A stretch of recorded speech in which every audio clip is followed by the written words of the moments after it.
របៀបចូលទៅដាក់ link YouTube នៅក្នុង TikTok អញ្ចឹងបងប្អូនមើលមួយតាមខ្ញុំ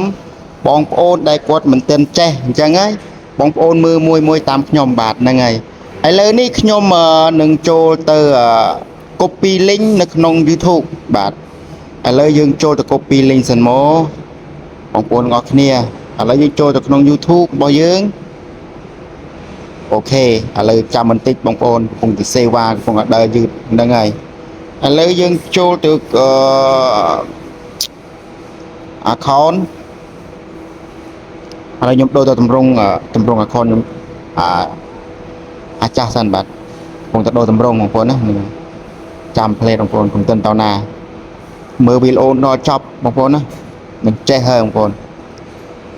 វីដេអូខ្ញុំដល់ចប់បងប្អូននឹងចេះធ្វើហើយបាទហ្នឹងហើយបងប្អូនដែលគាត់ចង់យក link ទៅដាក់នៅក្នុង TikTok ឥឡូវយើងចុចចំ profile យើងមកយើងចុចចឹងហើយបងប្អូនវាមានសញ្ញាប៊ិចបែបនេះបងប្អូននេះសញ្ញាប៊ិចបែបនេះមកខាងស្ដាំដៃបងប្អូនហ្នឹងហើយហើយយើងចុចចំសញ្ញាប៊ិចបែបនេះទៅអូខេឥឡូវយើងចុចចំសញ្ញាប៊ិចបែបហ្នឹងហើយយើងមើលសញ្ញា link នេះបងប្អូនណានេះអង្គុយមើលបងប្អូននេះណាហ្នឹងហើយឥឡូវនេះយើងចូលទៅចុចចំផ្លេចទៅឥឡូវវាឃើញសញ្ញា link ហើយបាទនេះព្រមនេះ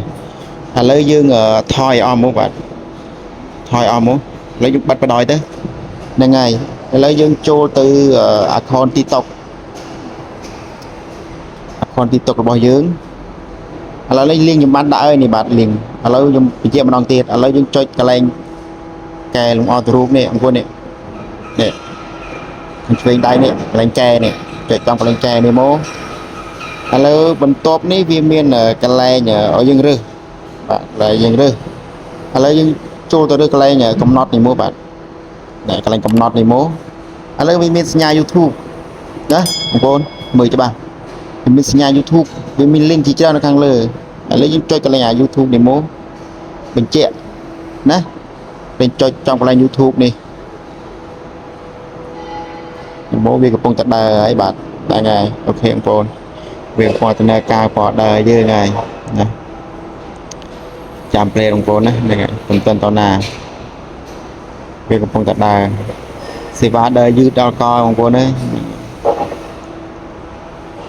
ឥឡូវនេះវាឲ្យយើងជ្រើសទៅយកគណនីដែលយើងធ្លាប់ប្រើឥឡូវយើងយកខាងក្រោមនេះខ្ញុំនិយាយជ្រើសយករបស់ខ្ញុំមកក្រោមនេះចុចចំមកក្រោមនេះទៅហ្នឹងហើយបងប្អូនវាកំពុងតែដំណើរការ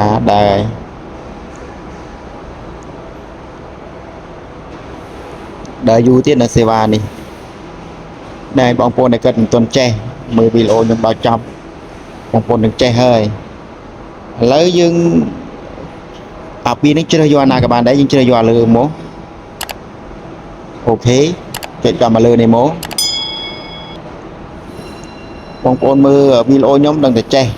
ណាបងប្អូនណាខ្ញុំប្រកបមួយបញ្ជាក់មួយចែកបងប្អូនចេះធ្វើឥឡូវនេះយើងបានហើយយើងចុចកន្លែងបន្តនេះមកបាទនេះបន្តនេះមកអូខេឥឡូវយើងបាន link ហើយបាទនេះបងប្អូនទាំងអស់គ្នាថយអស់មក